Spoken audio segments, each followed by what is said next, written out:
Is it possible to love well without lying? This is the question Clancy Martin poses in his new book, and Adelle Waldman joins us to talk about her review of Love and Lies. The need for self-deception in order to fall in love and to marry is so compelling that we should really begin to question our idea of is honesty as important as we tend to think. Why are schools so obsessed with testing? Dana Goldstein will be here to talk about her review of Anya Kamenetz's new book, The Test: Why Our Schools Are Obsessed with Standardized Testing, But You Don't Have to Be. If we don't give all of these tests, we don't get back all this data that makes the achievement gap visible. Alexandra Alter will be here with notes from the publishing world, and Greg Cowles has bestseller news. This is Inside the New York Times Book Review. I'm Pamela Paul. Adelle Waldman is here to talk about her review this week of a new book by Clancy Martin called Love and Lies, an essay on truthfulness, deceit, and the growth and care of erotic love. Hi, Adelle. Hi, Pamela. And you are also, I should say, the author of the novel The Love Affairs of Nathaniel P., which came out 2 years ago? Yeah, about 2 years ago. Okay. Who is Clancy Martin for those people who are not familiar with him? He is a philosophy professor, and he teaches at the University of Missouri in Kansas City.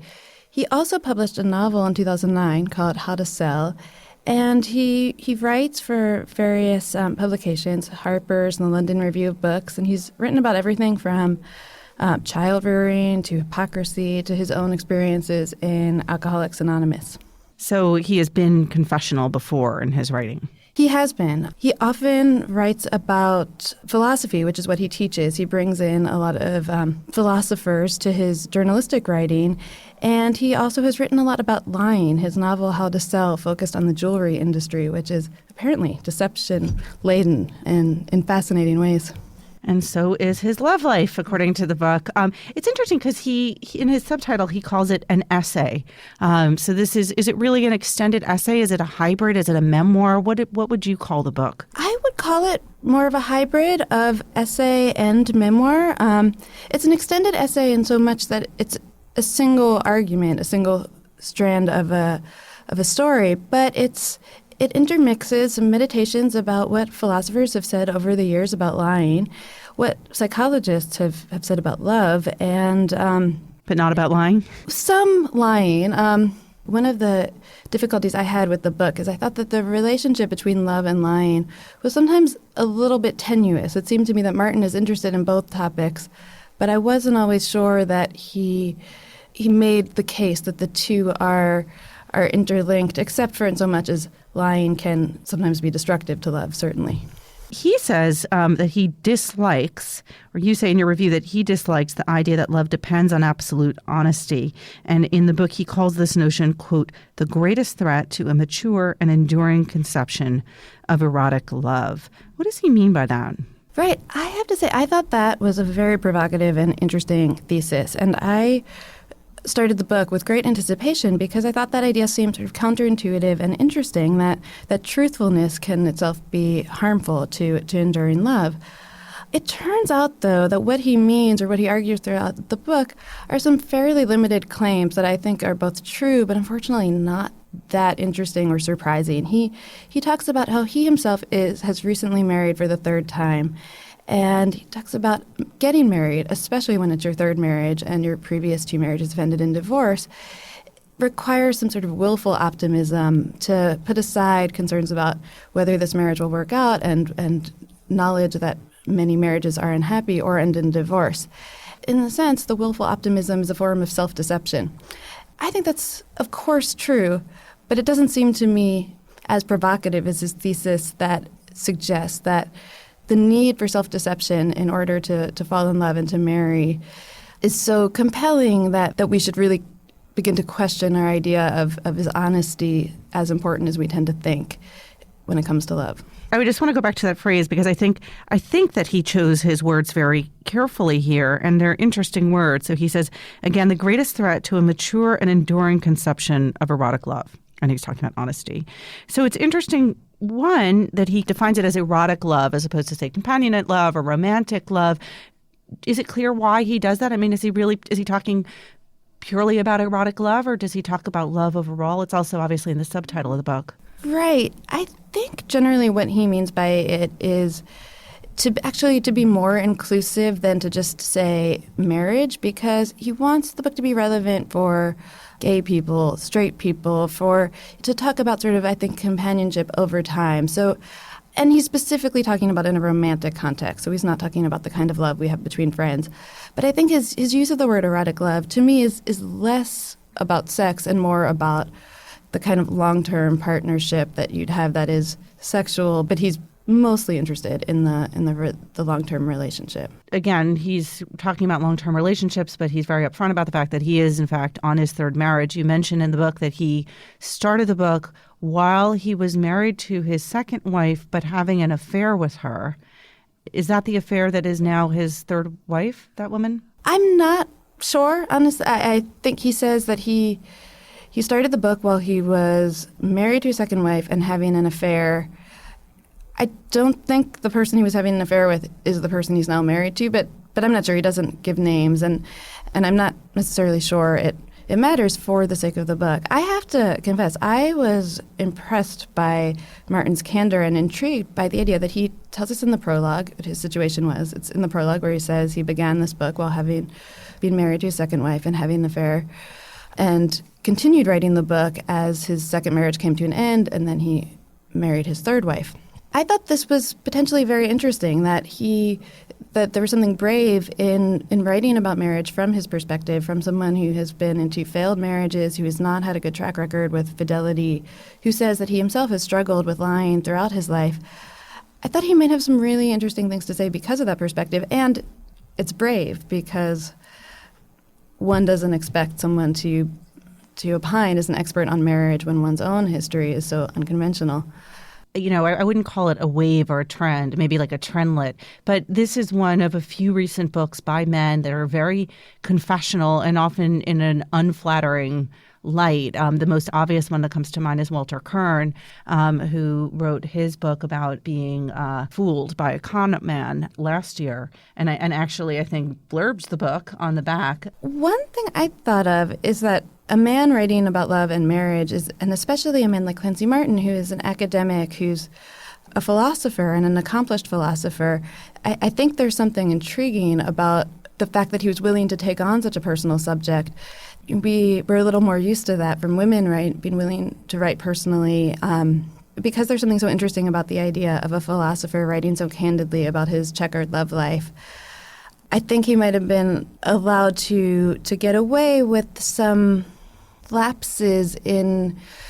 I think he might not have been as rigorous in his introspection as would have been helpful for a stronger book. So it sounds like he's honest, and yet he doesn't sort of delve as deeply into his own actions as you would have hoped. That's how I felt reading the book. I think he winds up speaking much more about his childhood and his adolescence, his early crushes, than he does about these 2 failed marriages, although he's very frank about saying that they exist, and he tells the reader about them in the book's prologue.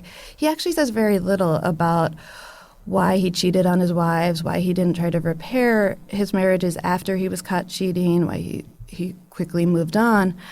I think he evades some of those issues that he's certainly allowed his privacy. No one has to write about everything, but there's something about the promise of the book versus what's actually on the page that surprised me, that he's much more candid about his childhood and then sort of is both frank but very brief and terse when he talks about his actual experiences with love. Let's just talk a little bit, one example about the childhood recollections of the book. You quote him as saying, "To be in love is to recollect separation anxiety." And then he tells us a little bit about this. What was his separation anxiety, and how did that affect his attitudes towards love? Well, he feels that he had very extreme separation anxiety from his mother, that he was very attached to her and responded very badly when she wasn't in the room. And I think he sees the linkage between the depth of his attachment and his later tendency to lie, that he sort of sees as a child he suffered so much from loneliness and anxiety when he wasn't with his mother, that he learned to lie in order to please his mother, to sort of to keep her with him, to he refers to Proust, who writes about the young Marcel tries desperately to get another goodnight kiss out of his mother in Swann's Way. And this rings very true to Clancy Martin, who would do anything to get more of his mother's attention. And he's quite interesting on this subject. To my mind, though, it seems a way of evading responsibility, though, for the lies he tells as an adult. He sort of attributes his tendency to lie to these childhood experiences, and the effect of that seems to be to imply it's not really his fault that he cheated on his wife. Just a little bit. You've mentioned a few times that how candid the book is, and you talk about the naked sincerity that is almost painfully touching at moments in your review. But I can't help but ask, since this is a book about someone who lies, admits to lying, has lied in the past, both in his romantic relationships and elsewhere, how do we know how truthful the book is? Like, how can we tell that it's an honest account? I would say that the book is strikingly frank in a way that one, without doing independent fact-checking, you can't verify. But I would say it feels frank without being entirely truthful, ironically. True, like, is it lies by omission in a way? I would say so, that and because it feels that he's very candid, say, about cheating on his wives, for example, there can be an appearance of sincerity by confessing the worst of your sins up front, but then by not really investigating them and not really going into them and spending so much more time talking about childhood and adolescent disappointments, there's a way in which the book feels evasive that I'm not sure if you were one of his wives and you'd read this book, you would have come away from it feeling like he's really thought about why he cheated on me. And it's odd and perplexing for a book that's, on the one hand, all about love and lies, to feel like it's both frank, and yet at the end of it, he still says very little about why he actually cheated. Probably at least two other sides to this story. The book, again, is Love and Lies, an essay on truthfulness, deceit, and the growth and care of erotic love by Clancy Martin. Adelle Waldman reviews it this week in the book review. Adelle, thanks so much for being here. Thanks for having me.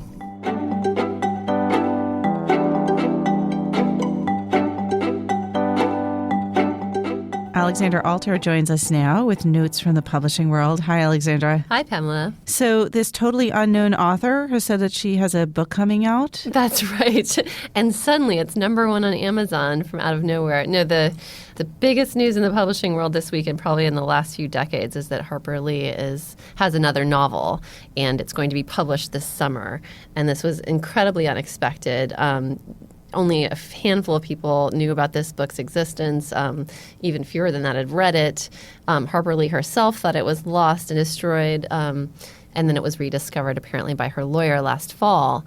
It's connected to Kill a Mockingbird. There's overlapping characters and themes. And since the news broke a couple of days ago, there's been a lot of speculation about her level of involvement in approving the deal. She never gives interviews. She hasn't given a substantive one since the 1960s, so it's very hard to know her state of mind. There was a quote, wasn't there, from her sister who died recently, saying that she doesn't hear very well or see very well anymore and will basically sign anything put in front of her? That is what her sister did say, and that was in response to remarks that Harper Lee put out sort of condemning this memoir that their neighbor had written about them. The sister said Harper Lee did not feel the way this statement made her appear to feel. So since this story broke, I've talked to a couple of people that have seen her more recently, friends of hers in Alabama, her literary agent, who say, yes, indeed, she can barely hear at all. She has to read with a magnifying machine, but they say she's completely lucid. How old is she now? She's 88 years old. Mm-hmm. She had a stroke a few years ago. So that's what's fueling all the speculation and the fact that, she never had any direct contact with her publisher. Everything went through the lawyer, and the lawyer hasn't given any interviews about this discovery or what the terms are of the agreement and everything like that. For many years, Harper's sister, who recently died, acted as her lawyer, right? So there's also questions about, why now? What does the timing mean? Who is the lawyer who currently represents her? So Tanya Carter is the lawyer representing her. She's a family friend that goes back a long way with the Lee sisters. She worked with Alice Lee at the law firm that Alice Lee worked at. People that know her say she's been close with the family for a long time. The other sort of thing that people are saying looks a little questionable is, as you mentioned, the timing. So Alice was Harper Lee's protector. She sort of managed her affairs, her career, kept her from the prying eyes of the public. And so she died just a few months ago last fall at age 103. At that same time, this discovery occurs. So there are questions about whether, Alice Lee would have permitted this. Maybe she would have stood in the way. The other way it could have unfolded, and of course this is all speculation, is that perhaps Alice, after Alice's passing, the lawyer felt like, well, maybe we should take stock of the archives and see what we have, and that's how she happened upon it. But as I said, I haven't spoken to the lawyer, so I don't really know. So HarperCollins is planning to put the book out on July 14th? That's right.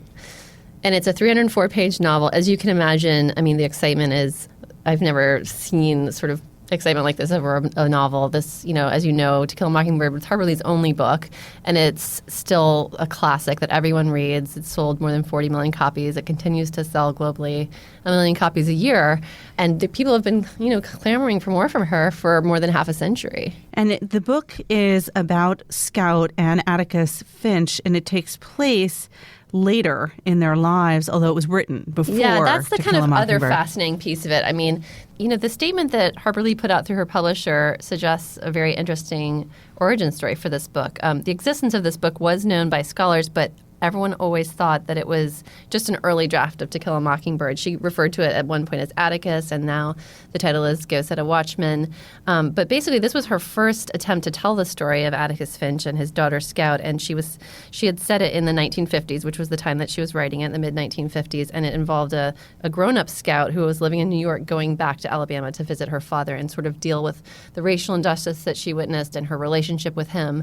And according to Harper Lee's statement, when her editor got that version of the story, he was so taken with the flashbacks that he said, why don't you go back to Scout's childhood and rewrite it from her perspective, set it, 20 years earlier. And that was essentially how we got To Kill a Mockingbird. So it's going to be an incredible tool for scholars and fans of hers to see sort of what her first take on this story was. Well, there's one new old book that we need to be looking for this summer. Thanks, Alexandra. Thanks for having me. Dana Goldstein joins me now from Washington. She is the author of The Teacher Wars, A History of America's Most Embattled Profession, and this week reviews a book called The Test: Why Our Schools Are Obsessed with Standardized Testing, But You Don't Have to Be, by Anya Kamenetz. Hi, Dana. I'm so glad to be here. Thanks for joining us. So this is a book about testing, which is obviously a hot-button issue, constantly in the news and in books. What does Anya do in this book that's different? Well, one thing she does, which is similar to some other books, is she mounts a case against standardized testing. And I think she does a fairly convincing job of doing that. What she does that's different, and what I appreciated most about the book, is that she doesn't say, well, no tests.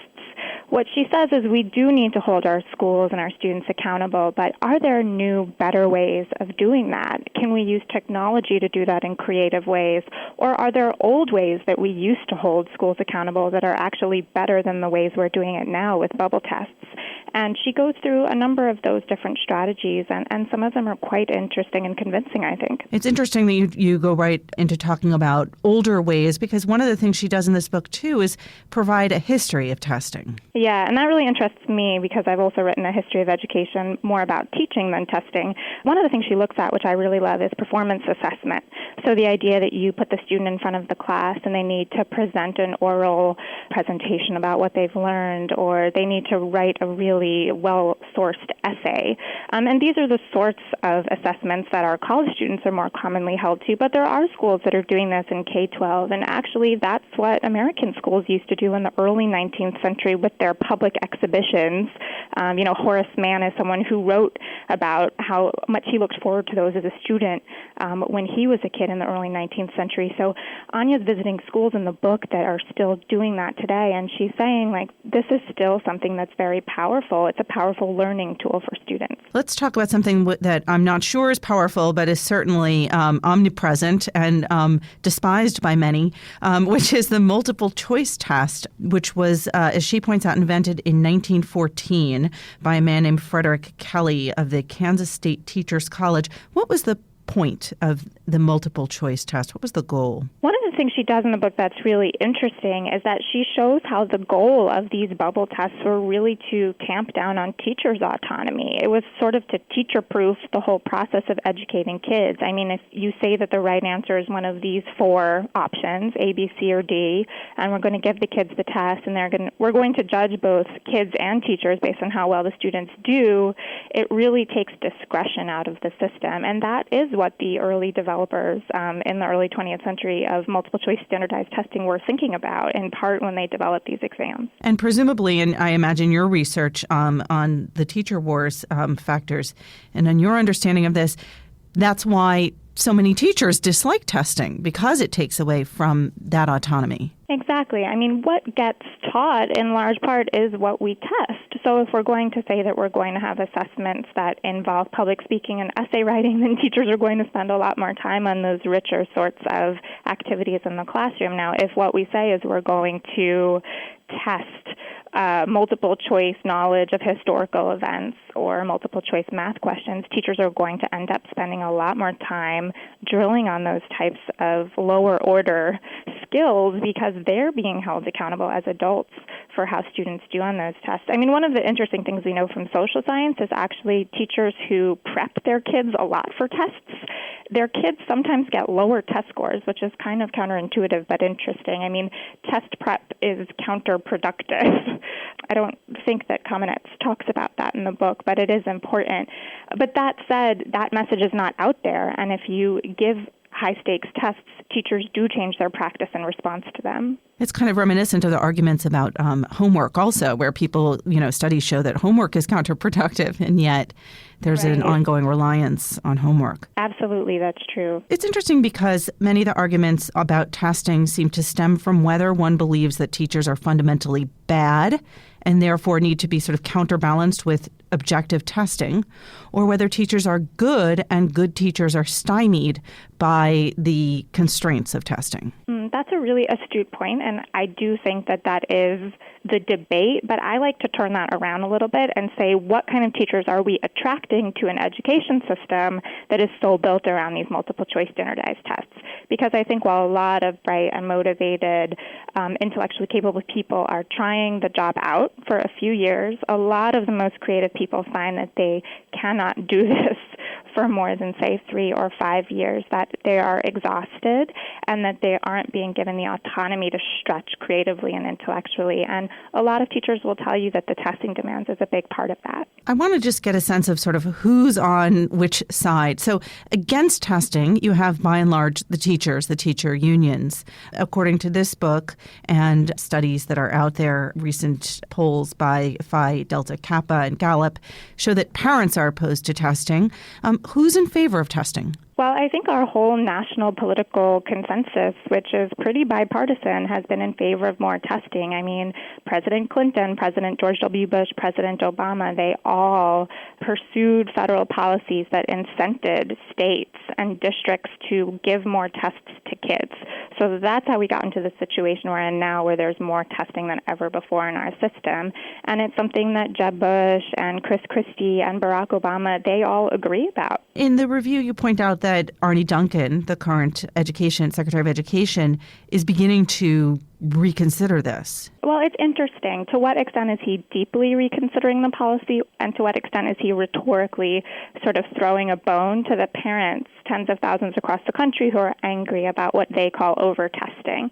And what I would argue is that he's more doing the latter.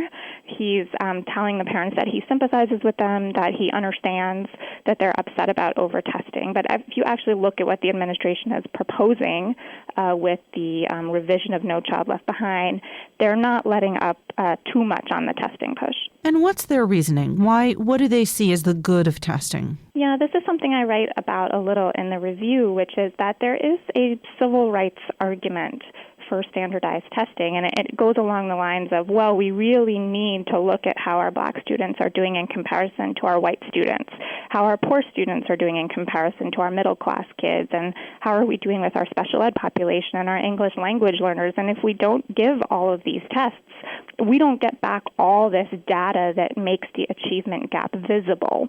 And once we see these gaps, we're going to be sort of spurned to action, and we're going to feel like we must pursue equality in our education system. And one of the things that the book by Anya Kamenetz argues is that actually we don't necessarily need the data in this particular way to understand that we have inequality in our education system.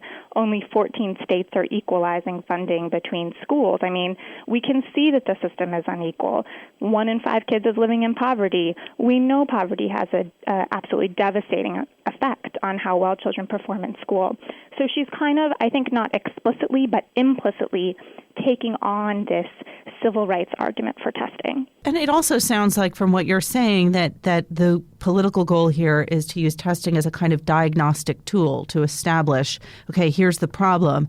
But then the question is, why then continue with the testing over time? You know, it's almost like, couldn't you take that litmus test once and then say, okay, now we've established this, let's do something else in order to address it? Yeah, that's interesting. I mean, I think testing has been used as a diagnostic tool on the population of students as a whole, but what should probably be happening more is that it's used as a diagnostic tool for an individual kid.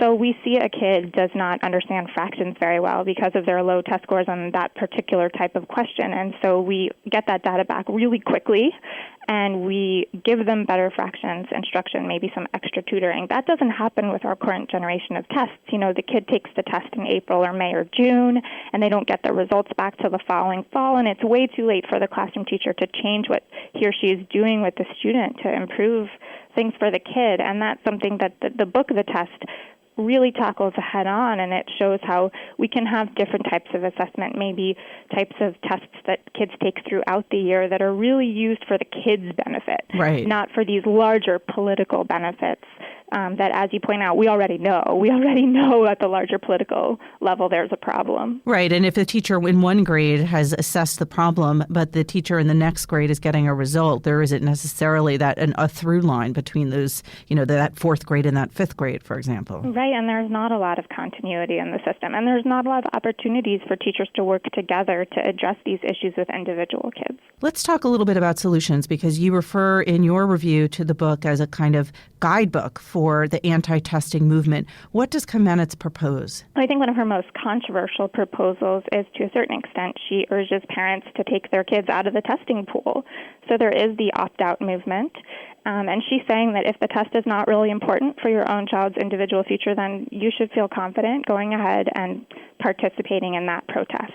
Don't have your child sit for the test. But how pragmatic is that? I mean, what happens to the kid at the school that's saying this is required? Well, I don't think a lot happens to the child. I mean, where she draws the line is saying, well, if your child wants to go to a competitive high school and needs the test score for that, or this is a really important test to make sure that your kid can get into a more advanced class the following year, then of course you might have to make a different decision as a parent. But the fact is, for the parents and kids that have opted out in the past, there haven't been a lot of consequences. Mm-hmm. And in some schools, I mean, I live in Brooklyn, where there's a school down the block from me where the principal has even tacitly encouraged this. There aren't a ton of consequences. But she also looks at ways to make testing better.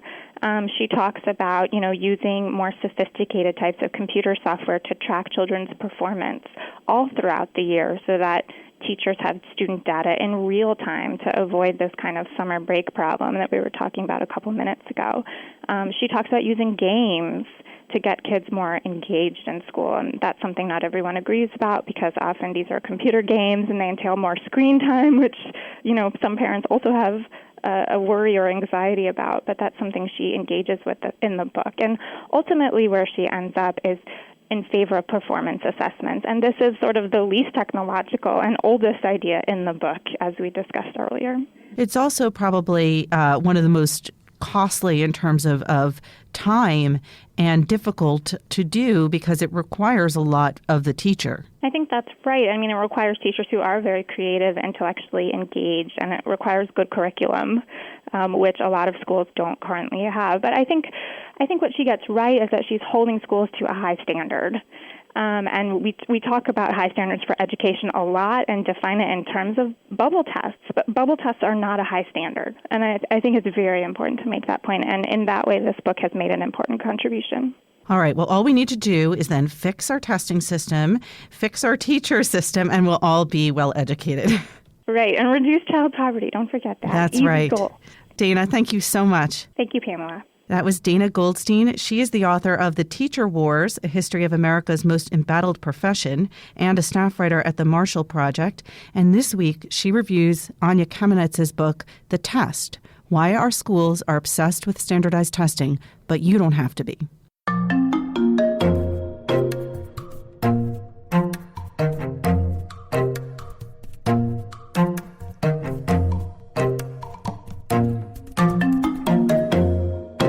Greg Cowles is here now to talk about bestseller news. Hi, Greg. Hi, Pamela. So this week in your column, you write about Princeton University Press. Do they have a bestseller? They do. In fact, I talked to the editor behind that bestseller. She is not just an editor there, she is the math editor for Princeton University Press. Her name is Vicki Kern, and the book is Alan Turing, The Enigma. It is spending its fourth week on the paperback nonfiction list this week. And the reason that this book has become a big bestseller, it is the book that became the basis for The Imitation Game, the Oscar-nominated movie about Alan Turing. So it's all about Benedict Cumberbatch is what you're saying. He is, in fact, on the cover. His back is on the cover of this edition. It is a movie tie-in edition, the first time that Princeton University Press has ever done a movie tie-in edition. The book actually came out in England and in America in 1983. It was published here by Simon & Schuster, but it had gone out of print. And as Turing's centenary was coming up, he was born in 1912. And so in 2011, as Princeton was anticipating his centenary, the press started thinking about how they might honor him. He had gotten a degree from Princeton back in the 30s. And so Kern met with the computer sciences department, and they were talking about maybe printing some of his influential papers or his thesis at Princeton. And then Kern found this biography that had gone out of press, and she contacted Andrew Hodges, the author. He said, talk to my agent. She contacted his agent. And he said, oh, my God, I've been trying to unload this book. And she said, well, I'll buy it. Can I also get the movie rights, the movie tie-in edition? Hodges keeps a whole website devoted to Alan Turing. And she'd seen one little line on there that led her to believe the book was going to be made into a movie. And she thought, I can snatch up the rights to this. So she did. And lo and behold, a couple years later, here's the movie and here's the book on the bestseller list. So good news for Princeton University Press. What other math books are on the bestseller list this week? There are no other math books on the list. In fact, this is the first math book from Princeton University Press ever to become a bestseller. Although Kern told me that some of her other books, she said, around here they call them Vicky books, have sold in the tens of thousands of copies. She has a book called Zombies and Calculus. She has other kind of popular culture math books out there that have done well, but nothing as well as this book. And What If did very well. Actually, there is a math book, in a way, on the bestseller list already, the Randall Munroe book. Yeah, What If it's math and science, also very kind of hypothetical science questions, and that is doing very well. It's spent 22 weeks on the list. It's still on there at number 7 in hardcover nonfiction. And what's new? Well, on the fiction list, there are just 2 new titles this week. At number 11, Samantha Shannon has a fantasy book. It's the second in a fantasy series that she's started. The name of the book is The Mime Order. And at number 3, our old friend James Patterson is back with his frequent co-author Maxine Petro in their private series. This book is called Private Vegas, new at number 3. And on nonfiction? Nonfiction, there are 3 new titles. Jill Leovy, the Los Angeles Times reporter, has her book Ghetto Side. It was on our cover 2 weeks ago. 2 weeks ago. Then at number 6, Nicholas Irving with Gary Brozek has a book called The Reaper. Nicholas Irving was a sniper in Afghanistan, and so this book is kind of riding the wave that American sniper started. There's a little streak here. We go from the Reaper to Killing Patton to God's Gun, Grits and Gravy before we go up to Amy Poehler breaking away from the death and bloodshed. Maybe Amy Poehler has a darker past than we realize. And there's another sweet title new to the list. Yeah, the top ranked new title this week on the nonfiction list is at number 2. It's a book called Pioneer Girl by Laura Ingalls Wilder, who, of course, wrote the Little House on the Prairie books. Those books were based on her life, but in fact, she had already written an autobiography back in 1930, which she never published, and that became the source material for the Little House books. This book, Pioneer Girl, is that autobiography. It's published by a tiny, tiny press out of South Dakota, the South Dakota State Historical Society Press. And it is selling like hotcakes. For a time, it was the number 1 best-selling title on Amazon. It is annotated by Wilder's biographer with notes about, for a while, she was pursued by a creepy guy who probably would have molested her had she not scared him off. All of her family, everything that people are familiar with from the Little House books makes its way into these in its unfiltered reality. It's interesting because there's also a middle grade biography of Laura Ingalls Wilder that came out this year from another small regional press. She's having a moment. Yeah, the people are very interested in Laura Ingalls Wilder right now. I'm still waiting for someone to write parenting lessons minus the spanking from the Little House books. Be happy with that orange in your Christmas stocking. All right. Thanks, Greg. Thanks, Pamela. Remember, there's more at nytimes.com/books. Our producer is Jocelyn Gonzalez, and you can always write to us at books@nytimes.com. Thanks for listening. For the New York Times, I'm Pamela Paul.